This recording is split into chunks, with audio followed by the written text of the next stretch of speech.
दस भुजाधारी राखेली मैया सुंदर शेर के सवारी। भैंसासुर के मरली सीना में भाला, ओही बेरा तीन लोक में भइल रहे हाला। बलिदानवा के काटब खसु काला काला बारी मेला हो, भारी मेला लागेला हर साल। ए सैया से बारी वाला भारी मेला लागेला हर साल। ए सैया से बारी वाला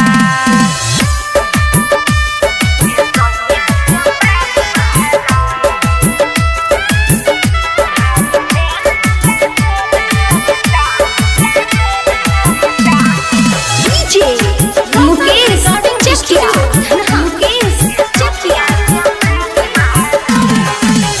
हम के लिया दी सोया नारियल चुनरिया, जात बड़ी देखिए के नौ की बहुरिया।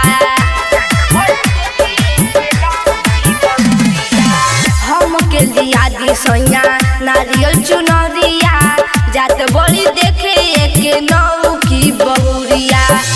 शेरावाली के नाम भइल बा हाला, जे भी पूजे थाना मान बन जाला।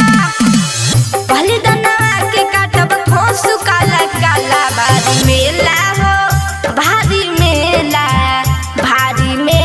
लागेला हर साल। ए सैया से बारी वाला भारी मेला लागेला हर साल। ए सैया से बारी वाला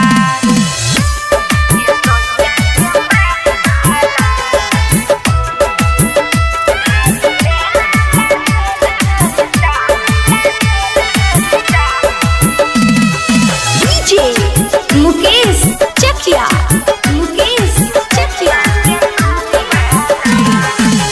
विकास बबुआ रौर समझाई, दुर्गा चौरसिया जी से रऊ बतियाई। हम कित बबुआ रऊ समझाई, अमर अंबाली जी से रऊ बतियाई। राइटर गोविंद राज हवे रंगीला, ले आई पहने लाइक सारी रंग पीला। बलिदानवा के काटब खसु काला काला बारी मेला हो, भारी मेला लागेला हर साल। ए सैया से बारी वाला भारी मेला लागेला हर साल। ए सैया से